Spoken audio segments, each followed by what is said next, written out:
ಇಂದು ಮಾನ್ಯ ಜನಪ್ರೀತಿಯ ಶಾಸಕರು ಅನಿಲ್ ಚಿಕ್ಕಮಾದು ಸಾಹೇಬರು ಎಚ್ಡಿ ಕೋಟೆ ಪಟ್ಟಣದ ಎಲ್ಲಾ ವಾರ್ಡ್ಗಳಿಗೂ ತೆರಳಿ ಜನರ ಕಷ್ಟ ಸುಖಗಳನ್ನು ಆಲಿಸಿ ತಮ್ಮ ಪಟ್ಟಣದ ಎಲ್ಲಾ ವಾರ್ಡ್ಗಳು ಒಳಗೊಂಡಂತೆ ಸುಮಾರು 6 ಕೋಟಿ ವೆಚ್ಚದಲ್ಲಿ ತಮ್ಮ ಅಮೃತ ಹಸ್ತದಿಂದ ಗುದ್ದಲಿ ಪೂಜೆ ನೆರವೇರಿಸಿದರು. ತದನಂತರ ಮಾನ್ಯ ಶಾಸಕರು ಮಾತನಾಡಿ, ಎಚ್ಡಿ ಕೋಟೆ ಪಟ್ಟಣದ ಅಭಿವೃದ್ಧಿಗಾಗಿ ಅನುದಾನವನ್ನು ತಂದು ಗುದ್ದಲಿ ಪೂಜೆ ನೆರವೇರಿಸಿದ್ದೇನೆ. ನಾನು ಯಾವುದೇ ಗ್ರಾಮಕ್ಕೆ ಹೋದರೂ ಸಹ ಸುಳ್ಳು ಭರವಸೆ ನೀಡುವುದಿಲ್ಲ. ಗುದ್ದಲಿ ಪೂಜೆ ಮಾಡಿದ ತಕ್ಷಣ ಕೆಲಸವಾಗಬೇಕು ಎಂದು ಅಧಿಕಾರಿಗಳಿಗೆ ಸೂಚನೆ ನೀಡಿ ಕಾಮಗಾರಿ ಆದಷ್ಟು ಬೇಗ ಪ್ರಾರಂಭ ಮಾಡುವಂತೆ ಸೂಚನೆ ನೀಡುತ್ತೇನೆ. ನಮ್ಮ ಎಚ್ಡಿ ಕೋಟೆ ಪಟ್ಟಣವು ಬಹಳ ಸುಂದರವಾಗಿ ಕಾಣಬೇಕು ಹಾಗೂ ಸಂತೆಮಾಳ ಆವರಣವೂ ಕೂಡ ಆಕರ್ಷಕವಾಗುವಂತೆ ಕಾಣಬೇಕು ಎನ್ನುವ ನಿಟ್ಟಿನಲ್ಲಿ ನಾನು ಅನುದಾನವನ್ನು ತಂದು ಗುದ್ದಲಿ ಪೂಜೆ ನೆರವೇರಿಸಿದ್ದೇನೆ. ಯಾರೂ ಏನೇ ನನ್ನ ಮೇಲೆ ಅಪಪ್ರಚಾರ ಮಾಡಿದರೂ ನಾನು ತಲೆಕೆಡಿಸಿಕೊಳ್ಳದೆತಾ ಅಭಿವೃದ್ಧಿಗಾಗಿ ಶ್ರಮಿಸುತ್ತೇನೆ. ನಾನು ಯಾವಾಗಲೂ ರಾಜಕೀಯ ಮಾಡಿಲ್ಲ, ಜನಸೇವೆ ಮಾಡುತ್ತಿದ್ದೇನೆ ಎಂದು ತಿಳಿಸಿದರು. ಈ ಸಂದರ್ಭದಲ್ಲಿ ನಮ್ಮ ಕಾಂಗ್ರೆಸ್ ಪಕ್ಷದ ಎಲ್ಲಾ ಮುಖಂಡರು, ಕಾರ್ಯಕರ್ತರು, ಅಧಿಕಾರಿಗಳು ಹಾಜರಿದ್ದರು.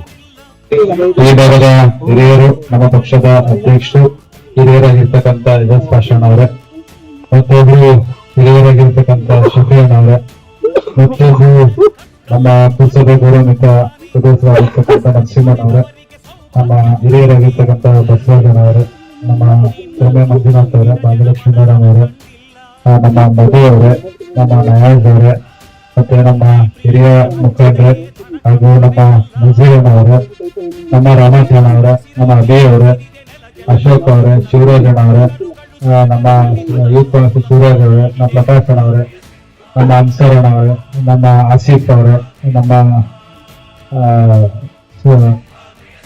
ನಮ್ಮ ಸುರೇಶ್ ಅವರೇ, ಚೀಫ್ ಆಫೀಸರ್ ಸುರೇಶ್ ಅವರೇ ಹಾಗೂ ಅನಿಲ್ ಅವರೇ, ಮತ್ತೆ ಇಲ್ಲಿ ನಡೆದಿರ್ತಕ್ಕಂಥ ಎಲ್ಲ ಪೌರಾಣಿಕ ಮುಖಂಡರೇ, ಮಾಧ್ಯಮದ ಹಿರಿಯರೇ, ಮಡಿವಾಳ ಸಮಾಜದ ಯಜಮಾನರಾಗಿರ್ತಕ್ಕಂಥ ಬಸವರಾಜಣ್ಣ ಅವರೇ ಹಾಗೂ ಇಲ್ಲಿ ನಡೆದಿರ್ತಕ್ಕಂಥ ಎಲ್ಲ ಗೌರವಾನ್ವಿತ ಮುಖಂಡರೇ, ತಮ್ಮೆಲ್ಲರೂ ಕೂಡ ಬಹುತೇಕವಾಗಿ ಇಲ್ಲಿ ಇರ್ತಕ್ಕಂಥ ಹಿರಿಯ ಮುಖಂಡರು ಸುದೀರ್ಘವಾಗಿ ವಿಚಾರವನ್ನ ತಿಳಿಸಿದ್ದಾರೆ. ಶಫೀನ್ ಅವರು ಅಪ್ಪಾಜಿಯವರ ಇತಿಹಾಸವನ್ನು ಕೂಡ ಹೇಳಿ ಯಾವ ರೀತಿ ನಾನ್ ರಾಜಕಾರಣಕ್ಕೆ ಬಂದೆ ಅನ್ನೋ ಮಾತನ್ನು ಕೂಡ ಅವರು ಹೇಳಿದ್ದಾರೆ. ಅದೇ ರೀತಿ ನಮ್ಮ ಪಕ್ಷದ ಅಧ್ಯಕ್ಷರು ಕೂಡ ನಾನು ಏನೇನ್ ಕೆಲಸ ಮಾಡಿದೀವಿ ಈ ಒಂದು ಭಾಗಕ್ಕೆ, ಈ ಒಂದು ತಾಲೂಕು ನಾವು ಯಾವ ರೀತಿ ಮುಂದೆ ನಡ್ಕೋಬೇಕು ಅಂತ ಹೇಳಿದ್ದಾರೆ. ಬಹುಶಃ ಕೂತಿರ್ತಕ್ಕಂಥ ಹಿರಿಯರಿಗೆ ಅನುಭವ ಆದಷ್ಟು ಇನ್ನೂ ಕೂಡ ನಮ್ಗೆ ವಯಸ್ಸಾಗಿಲ್ಲ. ಬಹುಶಃ ನನಗೆ ಇವತ್ತು 36-37 ವಯಸ್ಸಿಗೆ ನಾವು ಕಾಲಿಟ್ಟಿದ್ದೀವಿ. ಅವೆಲ್ಲ 45-50 ವರ್ಷದಿಂದ ಸುದೀರ್ಘವಾಗಿ ತಾಲೂಕಿನಲ್ಲಿ ತಾವು ಕೂಡ ಜನಸೇವೆ ಮಾಡಿಕೊಂಡು ಪಕ್ಷದಲ್ಲಿ ರಾಜಕಾರಣವನ್ನ ಮಾಡ್ಕೊಳ್ತಾ ಬರ್ತಿದ್ರಿ. ಬಹುಶಃ ತಮ್ಮ ಎಲ್ಲರ ಆಶೀರ್ವಾದ, ತಮ್ಮ ಮಾರ್ಗದರ್ಶನದಲ್ಲಿ ಈ ತಾಲೂಕಿನಲ್ಲಿ ಅಭಿವೃದ್ಧಿ ಒಂದು ಕಡೆ, ಎಲ್ಲಾ ಕೋಮಿನ ಜನಾಂಗದನ್ನು ಕೂಡ ನಾವು ಬಹಳ ಪ್ರೀತಿಸಿಕೊಂಡು ಬಹಳ ವಿಶ್ವಾಸದಿಂದ ನಾವು ಬಹಳ ಸಾಂಪ್ರದಾಯಿಕವಾಗಿ ನಾವು ಮಾಡ್ಕೊಂಡು ಬರ್ತಿದ್ವಿ. ಇವತ್ತು 3 ತಮ್ಗೆ ಗೊತ್ತಿರೋಗೆ 3 ಹಬ್ಬಗಳು ನಡೀತದೆ ನಮ್ಮಲ್ಲಿ. ತಾವು ರಂಜಾನ್ ಮಾಡಿದಂತ ಸಂದರ್ಭದಲ್ಲಿ ನಾವು ಕಳೆದ 7 ವರ್ಷದಿಂದ ನಮ್ಮ ಕೈಲಾಗಿರ್ತಕ್ಕಂಥ ಒಂದು ಶುಭಾಶಯನ ಕೋರಿ ಒಂದು ಸ್ವೀಟ್ ಹಂಚಿಕೆ ಕಾರ್ಯಕ್ರಮ ಆಗಿರ್ಬೋದು, ನಮ್ಮ ಕ್ರೈಸ್ತ ಮಾಡುವಂತ ಸಂದರ್ಭದಲ್ಲಿ ಅವ್ರಿಗೆ ಕೇಕ್ ಹಂಚಿಕೆ, ಮತ್ತೆ ದೊಡ್ಡದಾಗಿ 7 ವರ್ಷದಿಂದ ಪ್ರತಿ ವರ್ಷ ಪ್ರತಿ ಡಿಸೆಂಬರ್ ಅವ್ರಿಗೆ ಕೇಕ್ ನಾವು ಕೊಡ್ಕೊ ಬರ್ತಿರ್ತೀವಿ. ನಮ್ಮ ಹಿಂದೂ ಹಬ್ಬ ನಡೆದಾಗ ಕೂಡ ನಾವು ಕಬ್ಬು ಹಂಚಿಕೆಯನ್ನು ಕೂಡ ಮಾಡ್ತಕ್ಕಂಥ ವ್ಯವಸ್ಥೆಯನ್ನು ಕೂಡ ನಾವು ಮಾಡ್ತಾ ಇದೀವಿ. ಎಲ್ಲರೂ ಕೂಡ ಒಂದೇ ಎಂಬ ಭಾವನೆಯಿಂದ ತಾವು ಕೂಡ ಪ್ರತಿ ದಿವಸ ಪ್ರಾರ್ಥನೆಯನ್ನ ಮಾಡ್ತೀವಿ. ಬಹಳ ವಿಶೇಷತೆ ಶುಕ್ರವಾರ ದಿನ ಕೂಡ ದಿನಕ್ಕೆ ತಾವು 4 ಸತಿ ನಮಾಜ್ನ ಮಾಡ್ತೀರಿ, ಪ್ರಾರ್ಥನೆ ಮಾಡ್ತೀರಿ. ಈ ದೇಶ ಒಳ್ಳೇದಾಗ್ಬೇಕು, ರಾಜ್ಯ ಒಳ್ಳೇದಾಗ್ಬೇಕು, ಎಲ್ರು ಕೂಡ ಒಂದೇ ಎಂಬ ಭಾವನೆಯಿಂದ ಬಾಳ್ಬೇಕು ಅಂತ ಬಹಳ ಪ್ರಾರ್ಥನೆಯನ್ನ ಮಾಡಿ ಪ್ರತಿ ವರ್ಷದಂತೆ ಉಪವಾಸನ 1 ತಿಂಗಳ ಕಾಲ ಅಥವಾ 40 ದಿವಸ ಉಪವಾಸನ ಇರ್ತೀರಿ. ಅದರಿಂದ ಈ ಸಮುದಾಯ ಈಗಲಿಂದಾನೂ ಅಲ್ಲ, ನಮ್ಮ ತಂದೆಯವರ ಕಾಲದಿಂದನೂ ಕೂಡ ಹಿಂದೆ ಹುಣಸೂರಲ್ಲಿ ಅಪ್ಪಾಜಿಯವರು 91-92 ಶಾಸಕರಾದರೂ ಕೂಡ ಅತಿ ಹೆಚ್ಚು ಮತವನ್ನ ಈ ಸಮುದಾಯದವರು ನಮಗೆ ನೀಡಿದ್ದಾರೆ. ಜೊತೆಗೆ ಹೈಯೆಸ್ಟ್ ಅಪ್ಪಾಜಿಯವರು ಬಸ್ ನಿಂತ್ಕೊಂಡಾಗೂ ಕೂಡ ಬಸ್ಸಲ್ಲಿ ಪಕ್ಷೇತರವಾಗಿ ಅಪ್ಪಾಜಿಯವರು ಸ್ಪರ್ಧೆ ಮಾಡಿದ್ರು. ಬಹುಶಃ ಇಲ್ಲೂ ಕೂಡ ಬಸ್ಸಲ್ಲಿ MP ವೆಂಕಟೇಶ್ವರ್ ನಿಂತಿದ್ರು ಅಂತ ಅನ್ಸುತ್ತೆ. ಆಗ ತಂದೆಯವರು ಅಲ್ಲಿ ನಿಂತಿದ್ರು. ಆಗ ಅತಿ ಹೆಚ್ಚು ನಮ್ಮ ಮುಸಲ್ಮಾನರು ಬಸ್ಸಲ್ಲಿ ಅಪ್ಪಾಜಿಯವರಿಗೆ ಬರೀ 150 ವೋಟ್ ಬಂದಿದ್ರೆ ಅವತ್ತು ಮಂತ್ರಿ ಆಗ್ತಕ್ಕಂತ ಅವಕಾಶ ಅವತ್ತು ಕಲ್ಪಿಸ್ತಿದ್ದೆ ಅನ್ನೋ ನಮ್ಮ ಒಂದು ಭಾವನೆ. ಅವತ್ತು ಜಸ್ಟ್ 150 ವೋಟ್ ತಗೊಂಡಿದ್ರೆ ಅವತ್ತು ವಿನ್ ಆಗ್ತಿದ್ರು ತಂದೆಯವರು. ಅವತ್ತು ತಾವು ಎಲ್ಲ ಬೆಂಬಲವಾಗಿ ನಿಂತ್ಕೊಂಡು ಅಪ್ಪಾಜಿಯವ್ರಿಗೆ ಆಶೀರ್ವಾದ ಕಾಂಗ್ರೆಸ್ ಅಲ್ಲಿ ಕೊಟ್ಟಿದ್ರೆ ಟಿಕೆಟ್ ನ ಅತಿ ಹೆಚ್ಚು ಲೀಡಲ್ ಗೆಲ್ತಿದ್ರು ತಂದೆಯವರು. ಅಲ್ಲಿಂದ ಸುದೀರ್ಘವಾಗಿ 86ರಿಂದ ಪ್ರಾರಂಭ ಆಗಿ ಇಲ್ಲಿ ತನಕ ನಮ್ಮ ಒಂದು ಕುಟುಂಬ ಈ ಜನಸೇವೆಯನ್ನ ನಾವು ಮಾಡ್ಕೊಂಡು ಬರ್ತಾ ಇದೀವಿ. ಅದರಿಂದ ನಾನು ಕೂಡ ಜಿಲ್ಲಾ ಪಂಚಾಯತಿ ಸದಸ್ಯನಾಗಿದ್ದೆ. ಜೊತೆಗೆ ಇಲ್ಲಿಯ ಅಧ್ಯಕ್ಷರಾಗಿದ್ದ ನೈಮಾ ಸುಲ್ತಾನ್ ಮೇಡಮ್ ಅವರು ಅವರು ಕೂಡ ಅಧ್ಯಕ್ಷರಾಗಿ ಇದ್ದಂತವ್ರು. ಬಹುಶಃ ನಜೀರ್ ಅಣ್ಣವ್ರು ಇಲ್ಲೇ ಇದ್ದಾರೆ. ಹೇಳ್ಬೇಕೋ ಬಟ್ ಗೊತ್ತಿಲ್ಲ, ಅವ್ರ ನಮ್ಮ ಪಕ್ಷದಲ್ಲಿ ಇದ್ರು. ಬಹುಶಃ 2018 ಚುನಾವಣೆಗೆ ನಿಂತ ಸಂದರ್ಭದಲ್ಲಿ ನನಗೆ ಫೋನ್ ಮಾಡಿ ಹೇಳಿದ್ರು, ನಾನು ನಿನ್ಗೆ ಮತದಾನ ಮಾಡಿದೀನಿಯಪ್ಪ ಅಂತ ಮಾತನ್ನ ಕೂಡ ಹೇಳಿರ್ತಕ್ಕಂಥದ್ನ ನಾನು ಸ್ಮರಿಸಕ್ ಇಷ್ಟಪಡ್ತೀನಿ. ಅವತ್ತು ಅವ್ರ ಪಕ್ಷದಲ್ಲಿ ಇದ್ರು ಕೂಡ ನಾನು ಜಿಲ್ಲಾ ಪಂಚಾಯತಿ ಸದಸ್ಯನಾಗಿ ಜೊತೆ ಕೆಲಸ ಮಾಡಿರೋ ಉದ್ದೇಶದಿಂದ ಅವರು ನಾವು ಬಹಳ ಒಂದು ತಾಯಿಯ ಮಗನ ಒಂದು ಸಂಬಂಧ ರೀತಿ ನಾವು ಇದ್ದಂಥದ್ದು. ಅಲ್ಲಿಂದ ಒಂದು ವೋಟ್ ಕೂಡ ನಮಗೂ ಕೂಡ ಬೇರೆ ಪಕ್ಷದಲ್ಲಿದ್ರು ಕೂಡ ನಮ್ಗೆ ಆಶೀರ್ವಾದನ ಬಹಳಷ್ಟು ಜನ ನಮಗೂ ಕೂಡ ಮಾಡಿದ್ದಾರೆ. ಅದನ್ನ ಸ್ಮರಿಸ್ತಾ ಇವತ್ತು ಈ ಸಂದರ್ಭದಲ್ಲಿ ನಮ್ಮ ಈ ಭಾಗದಲ್ಲಿ ಅನೇಕ ಅಭಿವೃದ್ಧಿ ಕೆಲಸ ಕಾರ್ಯಗಳನ್ನ ಆಗ್ಲೇಬೇಕು ಅಂತ ನಮ್ಮ ಹಿರಿಯರಾಗಿರ್ತಕ್ಕಂಥ ಎಜಾಜ್ ಪಾಷಾಣ ಅವರು ಬಹುಶಃ ಬಹಳ ಆಟ ಮಾಡಿ ಜಗಳ ಮಾಡಿ ಮಸೀದಿಗೆ ನೀವೇನು ಗ್ರಾಂಟೇ ಕೊಟ್ಟಿಲ್ಲ, MLA ಆಗಿ 1 ವರ್ಷ ಆಯ್ತು 2 ವರ್ಷ ಆಯ್ತು ಅಂತ ಹೇಳಿದ್ರು. ಅವತ್ತು 2018 ನಾವು ಶಾಸಕರಾದ ಆಮೇಲೆ ಮೊದಲನೇ ಗ್ರಾಂಟ್ 4 ಲಕ್ಷ ರೂಪಾಯಿ ಮಸೀದಿಗೆ ಬಹಳ ಆಟ ಮಾಡಿ ಹಾಕ್ಸಿದ್ರು. ಅದಾದ ನಂತರ ಮುಂದ್ಗಡೆ ಇರೋದಕ್ಕೂ ಕೂಡ ಅಲ್ಲಿ 5 ಲಕ್ಷ ರೂಪಾಯಿ ಗ್ರಾಂಟ್ ನ ಮತ್ತೆ 2ನೇ ಅವಧಿಲಿ ಹಾಕಿದ್ರು.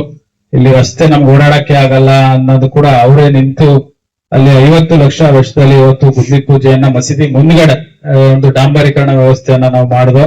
ಅದಾದ ನಂತರ ಮತ್ತೆ ಈಗ ಇಲ್ಲಿ ಮೈನಾರಿಟಿ ಗ್ರಾಂಟ್ ಅಲ್ಲೂ ಕೂಡ 50 ಲಕ್ಷದಲ್ಲಿ ಇಲ್ಲಿರ್ತಕ್ಕಂಥ ಮೈನಾರಿಟಿ ಇಲ್ಲಿನೂ ಕೂಡ 1.5 ಕೋಟಿ ವೆಚ್ಚದಲ್ಲಿ ಅಲ್ಲಿ ನಾವು ಗುದ್ಲಿ ಪೂಜೆಯನ್ನ ನಾವು ಮಾಡಿ ಕಾಂಕ್ರೀಟ್ ರಸ್ತೆಯನ್ನು ಕೂಡ ನಾವು ಮಾಡಿರ್ತಕ್ಕಂಥದ್ದು.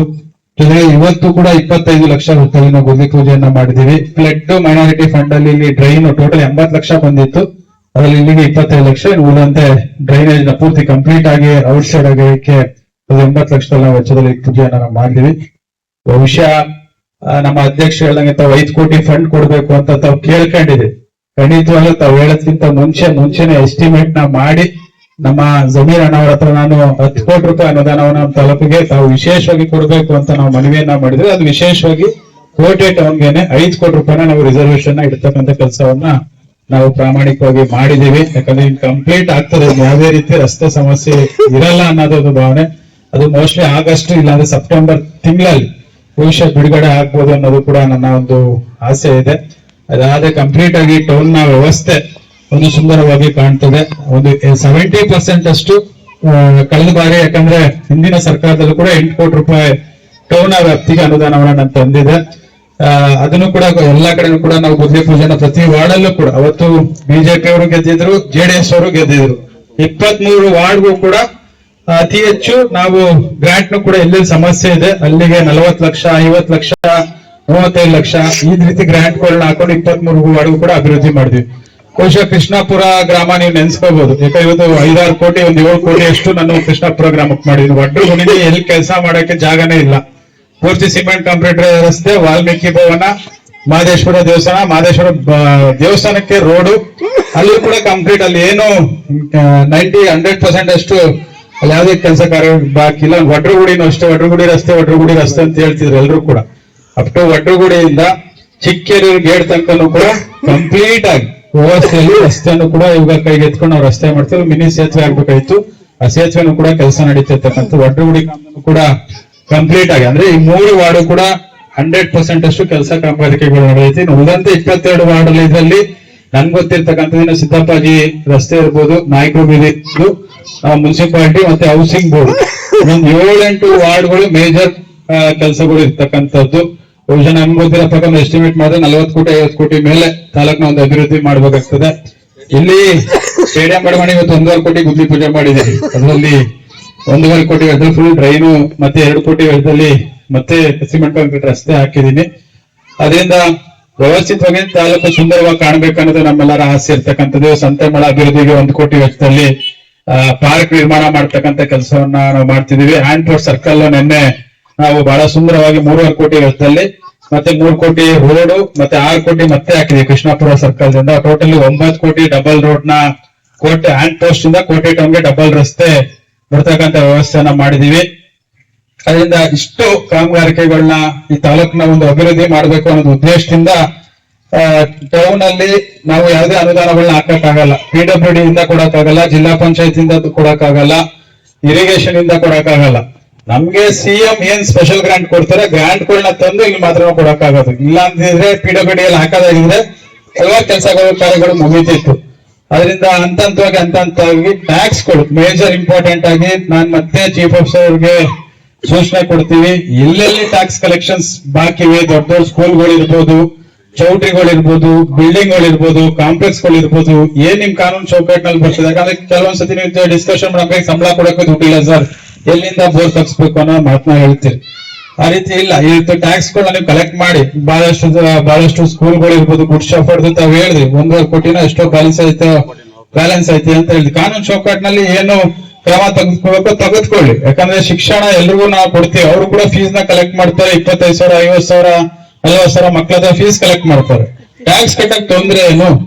ದಯವಿಟ್ಟು ಆ ರೀತಿ ಆಗೋದ್ ಬೇಡ. ನೀವು ಕಲೆಕ್ಷನ್ಸ್ ಮಾಡಿಸಿ ತಾಲೂಕು ಅಭಿವೃದ್ಧಿ ಆಗ್ಬೇಕು, ಸುಂದರವಾಗಿ ಕಾಣ್ಬೇಕು. ಈಗ ಪಾರ್ಕ್ ಕೇಳಿದ್ದಾರೆ, ಟಿಪ್ಪು ಪಾರ್ಕ್ ಇದು ಎಷ್ಟು ವರ್ಷ ಹಿಂಗೆ ಇದೆ, ಇವೆಲ್ಲ ನೀವುಗಳು ಗಮನದಲ್ಲಿ ಇಟ್ಕೊಂಡು ಪಾರ್ಕ್ಗಳನ್ನ ವ್ಯವಸ್ಥಿತ ಆ ದುಡ್ಡನ್ನ ಇಟ್ಕೊಂಡು ಅಟ್ಲೀಸ್ಟ್ ಇಲ್ಲಿ ಇಂಟರ್ಲಾಕ್ ಹಾಕಿ ಇಲ್ಲಿ ನಡೆಯತಕ್ಕಂಥ ವಾಕ್ ಮಾಡಕ್ಕಂತ ಒಂದು ವ್ಯವಸ್ಥೆ ಕೂಡ ಮಾಡ್ಬೇಕಾಗ್ತದೆ. ಈ ರೀತಿ ಟ್ಯಾಕ್ಸ್ ಗಳು ಕಲೆಕ್ಷನ್ಸ್ ಆದ್ರೆ ಕಲ್ಬರ ಎಷ್ಟಾಗುತ್ತೆ ಟ್ಯಾಕ್ಸ್, ಎಷ್ಟು ಬ್ಯಾಲೆನ್ಸ್ ಬರ್ಬೇಕಾದ್ರೆ ಎಷ್ಟೇ ಇನ್ನು ಟ್ಯಾಕ್ಸ್ ಕಲೆಕ್ಷನ್ ಎಷ್ಟು ಬ್ಯಾಲೆನ್ಸ್ ಉಳಿಸ್ಕೊಂಡವ್ರೆ. ಗುಡ್ ಶಾಫರ್ಡ್ ಸ್ಕೂಲ್ ಇರ್ಬೋದು, ಬೇರೆ ಬೇರೆ ಇರ್ಬೋದು ಸರ್. ಇನ್ನೂ 2,25,00,000 ಅಷ್ಟು ಇನ್ನೂ ಬ್ಯಾಲೆನ್ಸ್ ಇದೆ ಸರ್. ಅದು ಕಲೆಕ್ಟ್ ಮಾಡಲ್ವಾ? ಕಲೆಕ್ಟ್ ಮಾಡ್ಬೇಕು ಸರ್. ನಾವು ನೋಟಿಸ್ ಕೊಟ್ಟಿಲ್ಲ ಸರ್, ಪ್ರಯತ್ನ ಮಾಡ್ತೀನಿ ಸರ್, ಕಲೆಕ್ಷನ್ ಮಾಡ್ತೀನಿ ಸರ್. ತಾವು 3 ಪ್ರಮುಖವಾದಂತ ರಸ್ತೆಗಳಿಗೆ ತಾವು ಕೇಳಿದಿರಿ. ಈಗ ಆಲ್ರೆಡಿ ಅನುದಾನವನ್ನ ನಾವು ಮಾಡ್ತಕ್ಕಂಥ ವ್ಯವಸ್ಥೆಯನ್ನು ನಾವು ಮಾಡಿದೀವಿ ಅಂತ ಹೇಳಿ ಹಂತವಾಗಿ ಕಾಮಗಾರಿಕೆಗಳನ್ನ ಇಲ್ಲಿ ಕೈಗೆತ್ಕೊಂಡು ಮಾಡ್ಕೊಳ್ತೀವಿ. ಬಹುಮುಖ್ಯ ಬೇಡಿಕೆ ನಮ್ಮ ಏನು ಮಳೆಯಲ್ಲಿ ಬರ್ತಾ ಇದೆ, ಶೀಟ್ ಹಾಕೊಡಿ ಅಂತ ಕೂಡ 10 ಲಕ್ಷ ರೂಪಾಯಿ ಮಸೀದಿಗೆ ತಾವು ಮತ್ತೆ ರಿಕ್ವೆಸ್ಟ್ ಮಾಡಿದಿರಿ. ಖಂಡಿತವಾಗ್ಲೂ ಅದನ್ನ ತಕ್ಷಣನೇ 10 ಲಕ್ಷ ರೂಪಾಯಿನ ಈ ಒಂದು ಮಸೀದಿಗೆ ಅನುದಾನವನ್ನ ಕೊಡ್ತಕ್ಕಂಥ ಕೆಲಸವನ್ನ ನಾವು ಮಾಡ್ಕೊಡ್ತೀನಿ ಅಂತ ಹೇಳಿ ನಮ್ಮೆಲ್ಲರಿಗೂ ಕೂಡ ಒಂದು ಒಳ್ಳೇದಾಗಲಿ ಅಂತ ಶುಭ ಹಾರೈಸಿ ನನ್ನ ಮಾತನ್ನ ಮುಗಿಸ್ತೀನಿ. ಜೈ ಹಿಂದ್, ಜೈ ಕರ್ನಾಟಕ.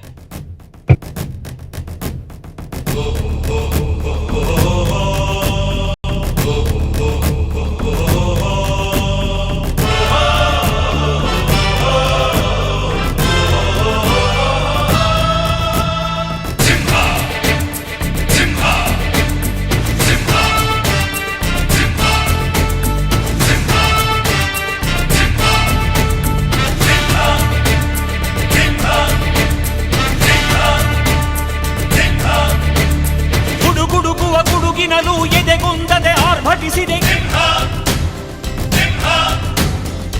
ಸಿಡಿಯುವ ಸಿಡಿಲಿನಲು ಅಂಜದೆಯೇ ಗರ್ಜಿಸಿದೆ. ಹೆಜ್ಜೆಲಿ ಅಚ್ಚೊತ್ತಿದೆ ಕಟು ಸತ್ಯವು ಧರ್ಮ, ಕಣ್ಬಿಟ್ಟರೆ ಎದುರಾಳಿಯು ಭಸ್ಮವೇ ನರಸಿಂಹ.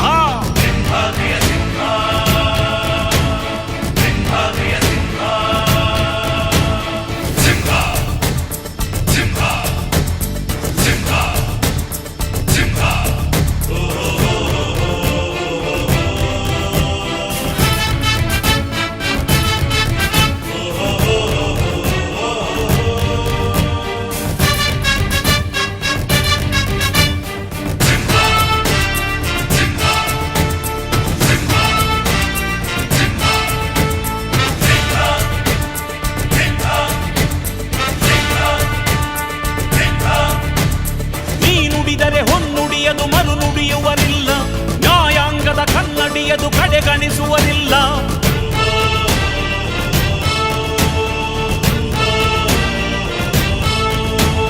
ನೀನೆನೆದರೆ ಕಕ್ಕಲ್ಲದು ಬಂಗಾರವು ತಾನೆ, ನಿನ್ ಹಸ್ತದಿ ಪಡೆದವರಿಗೆ ಸೌಭಾಗ್ಯವು ತಾನೆ. ನಿನ್ನನ್ನು ನಂಬಿದ ಜನ ಬಡತನ ಕಂಡಿಲ್ಲ, ನೀ ಪ್ರೀತಿಯ ಹಂಚಿದರೆ ಧನ ಕನಕವೇ ಎಲ್ಲ. ಹಸಿರಲಿ ನಿನ್ನು ಸಿರಿದೆ ನೆಲ